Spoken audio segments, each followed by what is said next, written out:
Yo, what's up, guys? Dante here, back with another video. Just want to get my quick thoughts on the WNBA Finals Game 1. Minnesota pulled it out in overtime after coming back down 18. Um, they tied for the second largest comeback in finals. Was it finals history? I think it was finals history. Um, Surprise, surprise. The last team that did it was the New York Liberty in '99. Uh, they went on to, they lost that series against that Comets team. That Comets team won four straight, historic team. Um, but yeah, it was a great game. First quarter, they just came out like gangbusters. New York, I think they had, they came out. I think they had the fresher legs. They had the bigger rest period. They played last on Sunday. They had 4 days or 3 days off in Minnesota. They had to play that game five in Minnesota. They got that one day of the pretty much probably not even one day, maybe one day, maybe half a day, and then they had to get ready to leave and go to New York. Not a long trip, but still the turnaround is not, you know, it's not ideal for them, especially for a finals game. But they managed to pull it off. Like I said, first quarter and a half, New York was just on fire, man. Like I said, they just seemed like the fresher team. They had the momentum behind them. They had the crowd behind them. It was crazy and everything.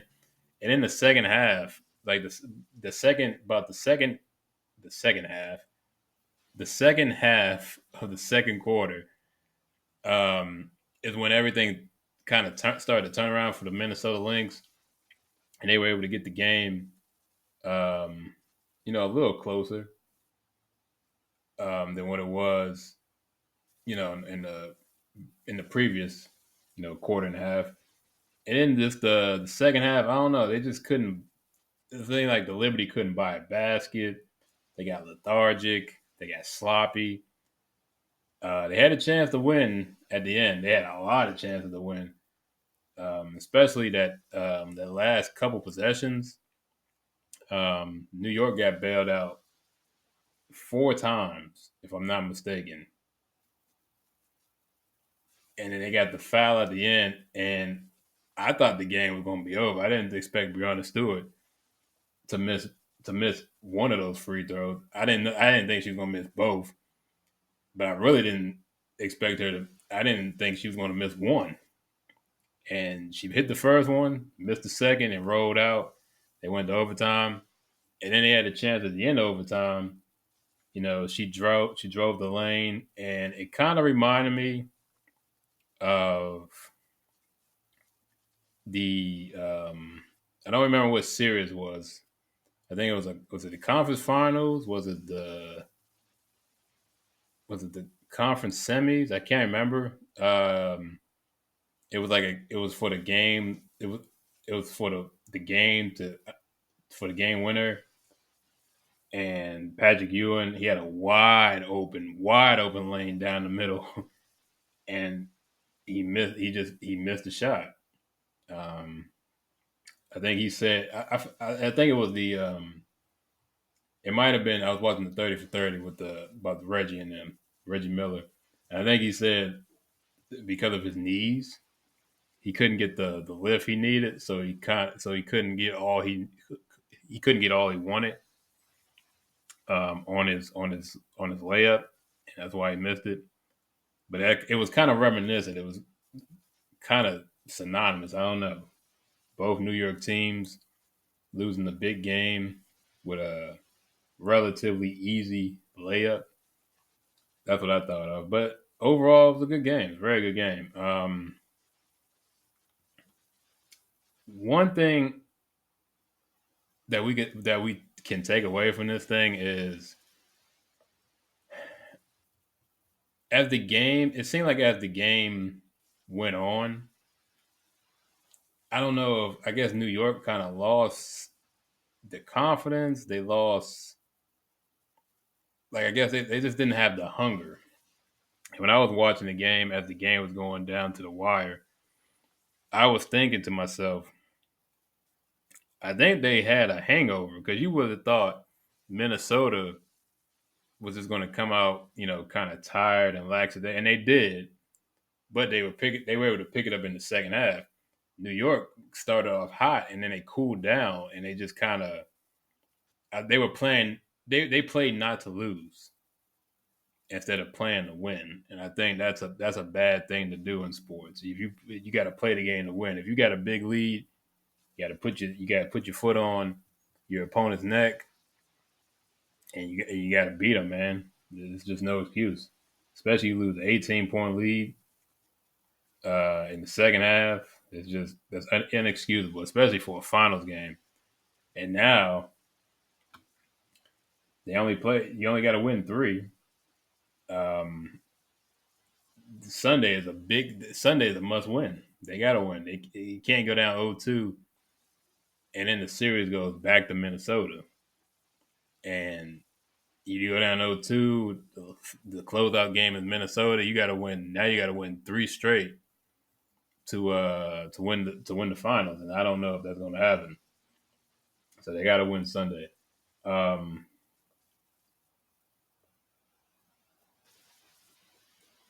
Also, I think what also hurt them is I think they got too hung up on beating the Aces because I think that was like a big thing from them last year, losing in the finals, and they lost to the Aces, who were the defending champions. And I think they kind of took that win for granted, like okay, we beat our I guess you can call them arch nemesis. I don't know if they're that big of a rival. I can't really call it that, but that's just me. And I think that's what kind of killed them. I think they kind of I guess they were kind of resigned to the fact that hey, we got over the hump, we beat the Aces. You know, it is what it is. We can kind of just lollygag our way, to the finish line. That's not going to work, especially against a team that's just as good. Um, you could say better than them. I mean, that's subjective. I don't know. I still think the Liberty will win the series just because I don't know if you got to take the two best players. You got to take McBride and Collier, or do you take Stewart and Ionescu? I don't know. I take them two because them two getting hot is a lot different. It's a lot more impactful than when Minnesota's big two goes off. You know what I'm saying? They can do more offensively. Um, but yeah, let's check out some box scores. Let's see. Collier played 43 minutes. Um, we got 8 rebounds, 21 points, plus four. Uh, then McBride played 43 minutes. Um, what else? What we got? We got 2 rebounds, 4 assists, a steal, plus 9 with 22 points, and then 23, 5 assists, 5 rebounds for Williams. Courtney Williams was going off, man. Clutch shots, especially that 4-point play. That was just insane. First, and that's another takeaway from this game. New York's two biggest stars played really small at the end of the game and made stupid mistakes. Like I said, Breonna Stewart had the layup. She missed the free throw. Two very big mental mistakes. And Minnesota was when it was time to shine, they made this shot to hit their baskets. They were just more clutch. And then when I look back at who fouled Williams on the 4-point play, it was Ionescu, which I don't know why in that situation you would even put yourself in a situation to even get called for a foul on a 3-point shot. It's just it's just insane. It was very weird. The two biggest stars uh, were really small, played really small when the time came, to put the game away. Um, who else? This Heidenberg. She came off the bench 13 minutes. She had three rebounds, 2 assists, a steal, plus 10, and 10 points. That's very good off the bench. That's very good. Then we look at New York. This right here, I don't Laney Hamilton. Um, is this like a new lineup change? She played 26 minutes, 2 for 7. She got 4 rebounds, 4 assists, 5 points. I mean, I guess she had a +6. I mean, this plus minus is not super indicative because one, they lost the game, and I guess she was when she was on the floor, she made a positive impact. But I don't know. Every starter was in double figures, and then they got nothing off the bench. That kills you too. You know what I'm saying? Because see right here, Burke.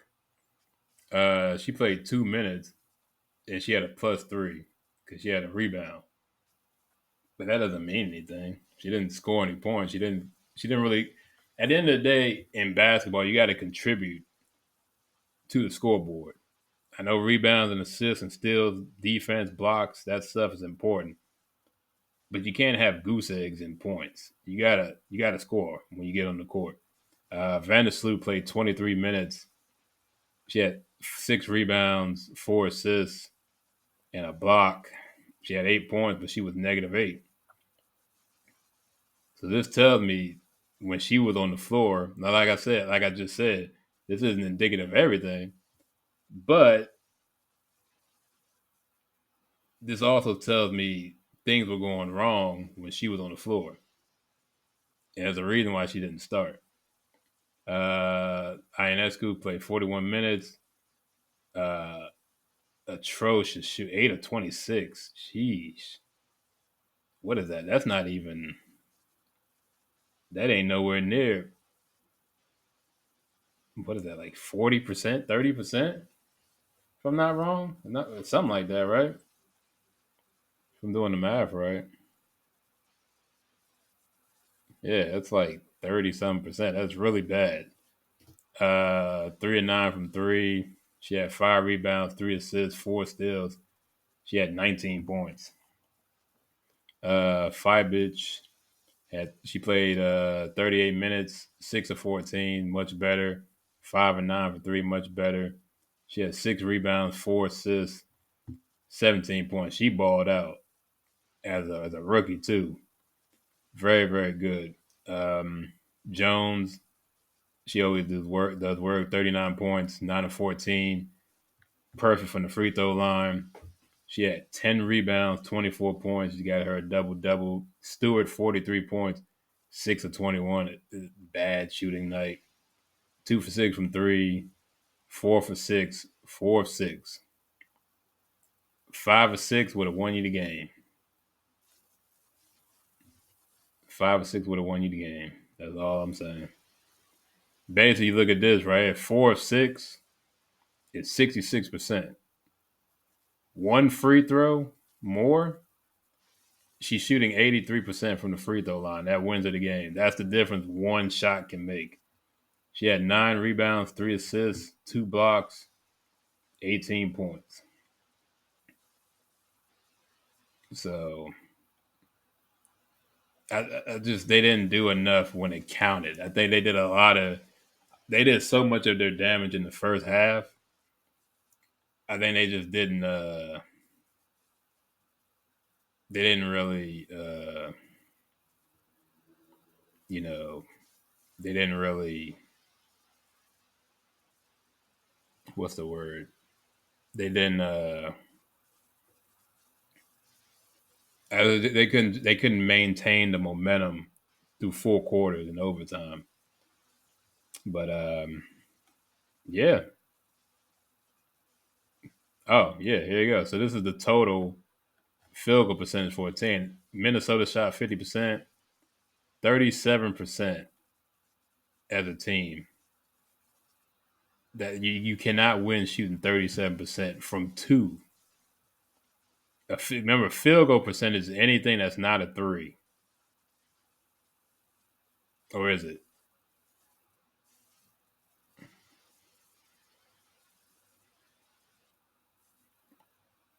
Wait, is that right?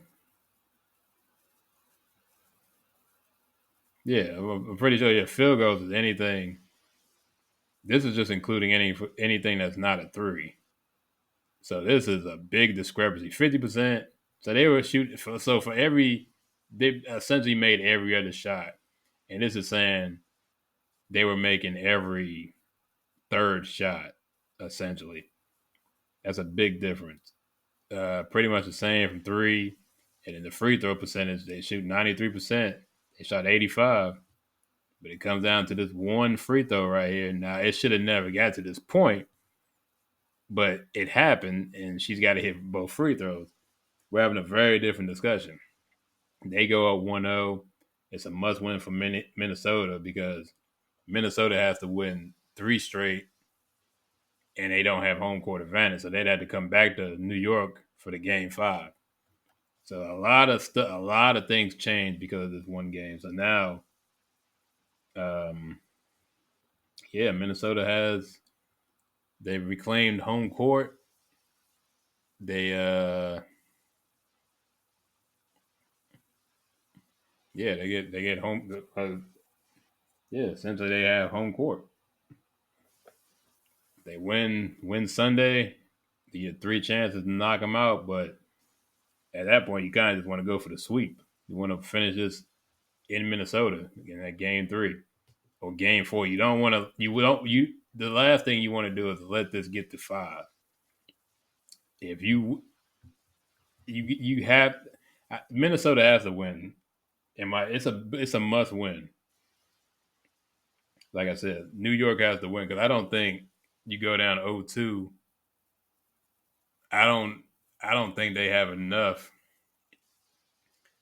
to. I don't think they'd have enough to come back 0-2. Especially losing the first two at home. I don't know if that's possible for them. Minnesota has a little bit more wiggle room, although I would advise them to win Sunday.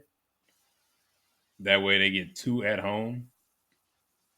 And if it gets to five, then it is what it is. But, they have a little bit of leeway. They can lose Sunday and sweep at home and then end the series there.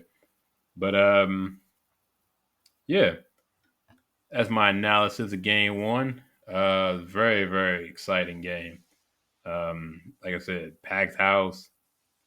It felt like it felt like an NBA. It felt like an NBA Finals game for real. Um, yeah, Minnesota just made bigger plays at the end. Their stars stepped up. They were more clutch than New York's, and that was the difference.